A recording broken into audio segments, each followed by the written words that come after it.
Hey everyone, it's me Gamerturk and welcome to your favorite Tuesday show, Weekly Alicization Q&A #AskGamerturk. Now, some of you may think today is a Friday for some reason, and I know some of you from the United States were recently bamboozled due to switching back from the daylight saving time, but trust me on this, today is definitely a Tuesday no matter what your calendar is saying, and Weekly Alicization Q&A is totally a Tuesday show. All jokes aside, yeah, we're having another budget Q&A episode this week, and chances are next week will be similar as well. To give you a short update, I am under quite heavy workload at the university due to the scheduling of two of my major courses this semester, with one requiring multiple presentations in this short 3-week span. My bachelor's thesis is requiring intense attention in the proposal/concept phase, so I'm constantly at the uni. And on top of that, I have an exam week in 10 days or so. So since I am so far off of having an actual fixed or even a predictable schedule in my private life, I cannot offer you guys a fixed schedule as well. So I hope you can forgive me for being all over the place with my upload times. But that short update out of the way, I got a bunch of questions to deal with this week from you guys. Some questions were so good or required a more in-depth answer that I saved them in my separate folder to dedicate individual videos to those questions. Also, as I said in previous weeks, here in my Q&A videos I do not answer questions like what's gonna happen next week or is this or that gonna happen. Those kinds of direct spoiler inquiries are eliminated, as these Q&A videos act like an extension of my Explain series where I answer your questions that confused you in the series, whether anime or light novels, and provide more context and clarity for better understanding of the situations you may be having trouble with. But with that out of the way, we got normal questions, opinion questions, and spoiler questions at the very end, of course, after I initiate a spoiler warning, so until then you got nothing to be scared of. But with that, let's start with the questions. I still don't understand how Kirito was able to summon the Blackwing Coat using a sword skill. How did he do it? Now, of course, he didn't summon the Blackwing Coat using a sword skill. The sword skill he used was Vorpal Strike, and if you know Vorpal Strike, how it functions, you know what Kirito used was not exactly Vorpal Strike. It was an incarnation of it, let's say. And that's essentially what the Blackwing Coat was. It was Kirito's memory overwriting his current appearance just as he was using that skill via intense amounts of incarnation. I will go more in depth into incarnation in other videos, but that's pretty much what I'll say for now. Next question. Just following up on that last one. The last few episodes have introduced the concept of incarnation, bringing something into existence by sheer concentration and willpower. I have two questions about it. First one, was Kirito defying death during the duel against Heathcliff via incarnation? Yes and no. The thing is, incarnation is heavily related to how the STL functions. The main visualizer, the thing that renders everything around you, is taking advantage of your brain power. That was not the case back in something like Nerve Gear or the Hemisphere, for example, but there were still certain things that the system paid attention to in those cases. So if you look back at the Heathcliff fight at the Floor 75 boss, after the Floor 75 boss battle, yes, that is kinda proto-incarnation, let's say. Second question, incarnation is also a mechanic in Accel World. Is incarnation in Sword Art Online related to incarnation in Accel World, and will it be used to link the two series together at one time? The answer to that question is both series borrow a lot of stuff from each other, a lot of concepts, like there's the brain implant chip, if I'm not mistaken. There are a bunch of other stuff. I am not very well versed with the Accel World stuff, but I know a bunch of concepts are interchangeable within the universes, and yes, incarnation is actually one of those. Now, whether you use that to link the two series together in one timeline, that would be speculation. However, in some of the future novels, you can actually start finding out more links, with Volume 21, one of the Volume 21 illustrations being a very good example of that, but I will not go in depth on that. You can watch my Volume 21 news video that I did a while back when it was first released. Next question is a Patreon question actually. Hey there, Ryan. And yes, I have included your question here despite being very late, because I was very late myself. When Quenelle first talks to Kirito after he kills Chudelkin, she mentions that he is an unregistered unit from an unofficial marriage. The thing is, that still stands. Kiritos' parents in Underworld were never mentioned in the novels, and it is mentioned a lot of times that he is living back at the church. Now, as far as I know, at least what I've been told, manga actually dives a little bit deeper as to when and how he was put into the Underworld, but we still have no knowledge about his parents, so whether they existed or died or simply never existed at all, we do not know. All we know is Kirito was living at the church without parents. Anything further than that would be speculation, however, it's very likely that he was a lost child of Vecta even before being taken out of Underworld as a kid. Didn't Laughing Coffin Defcon Subtilizer have something to do with this arc?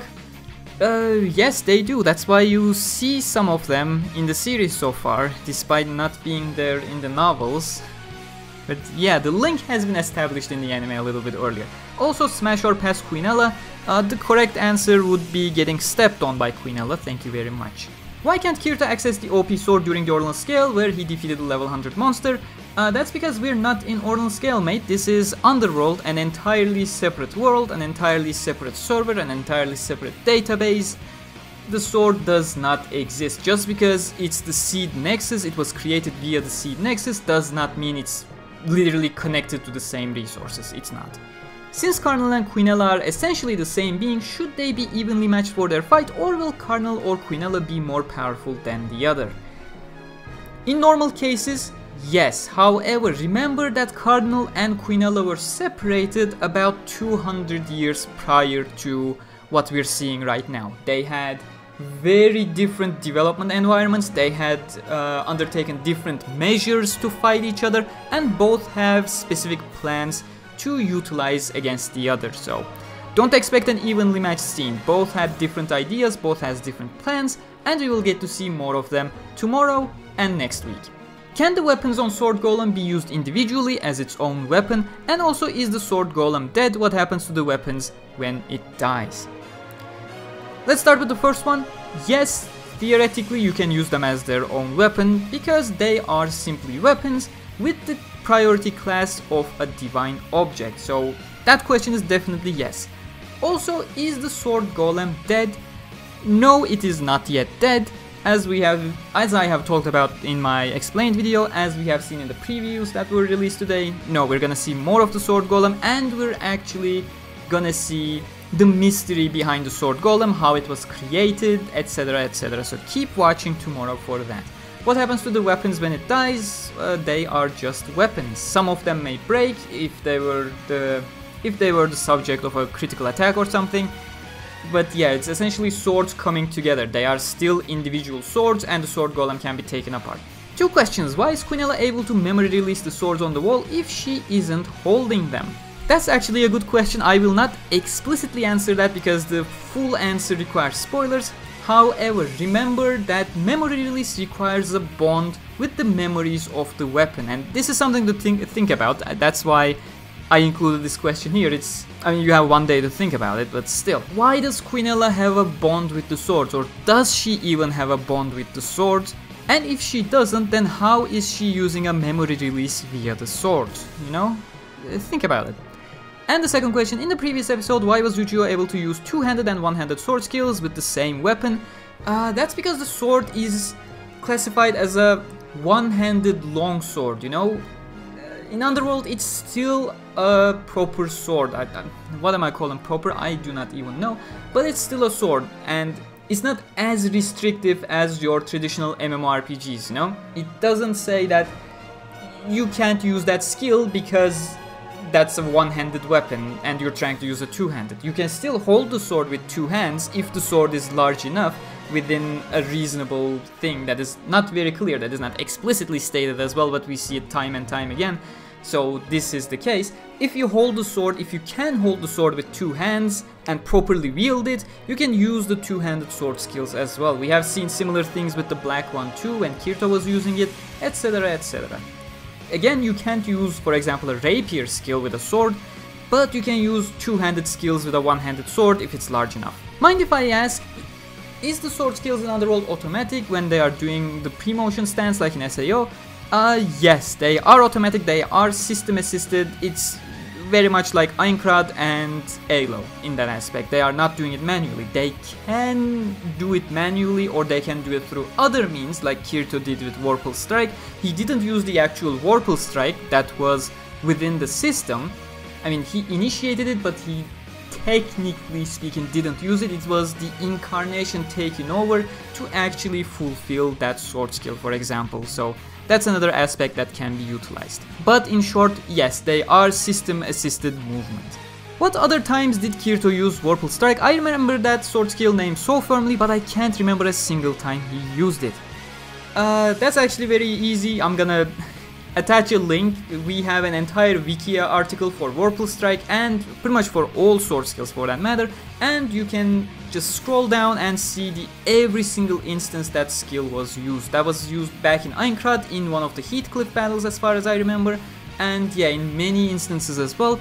But since the anime rarely draws attention to the sword skill names except when it's Starburst stream, because it's fucking cool, I guess, you actually rarely get to recognize the skills. But he has used Vorpal Strike a bunch of times in the anime as well. Secondly, why is Quenelle a nude? Because she simply does not care. She's aware she's in a virtual world that eventually doesn't matter in the grand scheme of things. She simply doesn't care, that's why. So in episode 22 we saw the infamous Vorpal Strike, but extended. Was that Kirito making that actually happen, or did Alicization had something to do with it? Both. It had to do with Alicization because it was essentially Incarnation with the skill's effect being conveyed rather than, the skill being used. It was, I believe, more than 5 times the distance the regular Vorpal Strike should have covered, and unlike the actual Vorpal Strike, Kirito barely moves in that instant, for example. It was Incarnation, so yes, Alicization did have an effect, but how does Incarnation happen? Well, Incarnation happens via your thought process, and eventually that leads to Kirito. It was Kirito that made the Incarnation happen. But that brings us to the opinion questions. Have you seen any of the dub for SAO Alicization? If so, which do you prefer? Now, I have not seen the dub for Alicization. I have seen the dub for Aincrad, and I have to tell I am not a fan, but in general, I usually go for the original language of a product, whether that's Japanese, English, German, French, I don't fucking care. I usually go to the original, vocals, because I tend to believe the original vocals convey the exact emotion and tone that the original creators actually intended it to, and in my opinion, this is especially clear back in the dub of anime products. When you watch the dub, it's an entirely different reaction, entirely different voice, entirely different emotions attached to it. Yes, someone may be fucking angry, but there's so many vocal nuances to being angry that I don't think dubbing something actually conveys. I was genuinely underwhelmed when I watched Aincrad in dub after watching the sub. I am not going back to dub in any way, shape or form for anime. Next question, again another opinion question because we have no information. Is there any information, yeah, we have no information, I already said, about the SAO game 5th anniversary project? The thing is, 5th anniversary project was more or less Fatal Bullet despite not being dubbed the 5th anniversary project, but that was the game that was released on the 5th anniversary. You shouldn't expect another game to be the 5th anniversary project at this point. Will it be fully original? I do not think so, because we know they are working on the Alicization game right now, and they'll probably have their own spin on Alicization, as just like they had with other games. But yeah, how original? We'll have to wait and see, because Alicization is kinda hard to do without following the proper storyline. We'll see, just wait for Tokyo Game Show of this year and we'll get something there definitely. Could you do in the near future a top 10 facts video about SAO, or about the SAO characters, or about VR like SAO GG Underworld, like how you do videos for character intro videos? Now the thing is, those character intro videos are actually for uses of SAO Wikia. Fandom was pushing a lot of autoplay videos onto the Wikia, so we decided, hey, we can make our own videos, actually benefit from it ourselves, and it doesn't have to be autoplay on our pages, which should help our visitors on the Wikia. So that was the intention behind the character intro videos. I'm definitely gonna do more. But the thing about list videos, and I feel like they're really unimaginative. I have other plans about specific SAO videos, but no, I am not gonna do something like top 10 facts or something. A related question here, would you ever consider addressing misconceptions or false statements about SAO? I notice a lot of criticisms are legitimately addressed in the anime, but people fail to pay attention to any of it or make up stuff that make themselves sound right. Actually, my Road to Alicization journey so far, Road to Alicization videos were kind of an attempt at that, you know, retreading the entire story arcs before Alicization, fixing misconceptions, etc, etc. But in general, I don't like addressing very specific, how to say, I'm gonna go ahead and say, I don't like addressing very specific misconceptions, you know, spread around by huge creators that were riding the hate wave, because that would just give legitimacy to them. What they're saying is absolutely bullshit.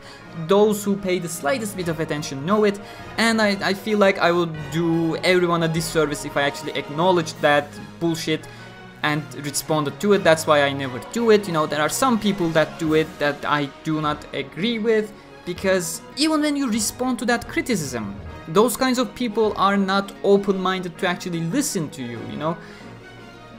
Without doing that, you know, in my opening explained videos, I got a lot of people coming from Mother's Basements, what's in an OP videos, and they said I did actually better job at those what's in an OP videos. I'm not even gonna be humble, yes I did, but that's not the point. If you try to confront misinformation, if you try to confront the hate wave, I'm just gonna get hurt because of those bullshit people who are not even willing to listen to what I have to say, despite being, you know, factually oriented, and I'm just not gonna waste any energy or time on that. I do those kinds of things towards Foxen because Foxen's fans actually do care about SAO, and I can see in my analytics that a lot of my audience actually comes from Foxen, so I'm glad to be able to correct factual misinformation. However, people riding the hate wave, that's not gonna work. You can't speak to those people.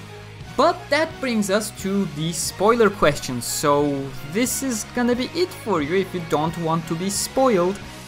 And I do warn you, you are gonna be spoiled. This very first question I'm looking at right now is just gonna spoil a major plot twist towards volume 17, towards the very end of Alicization. But yeah, this has been your spoiler warning. If you're leaving now, please don't forget to hit the like. If you're not leaving, like nobody actually does according to my audience retention, let's keep going. I do have a question for the Q&A based on what Ellis said to the Pontifex about understanding the regret that Berkuli had. Ellis is really loyal to Berkuli, the first Ignite. She's heartbroken when he dies, claiming that she is like a daughter to him, which touched her heartstrings, etc, etc. What's the relationship between them?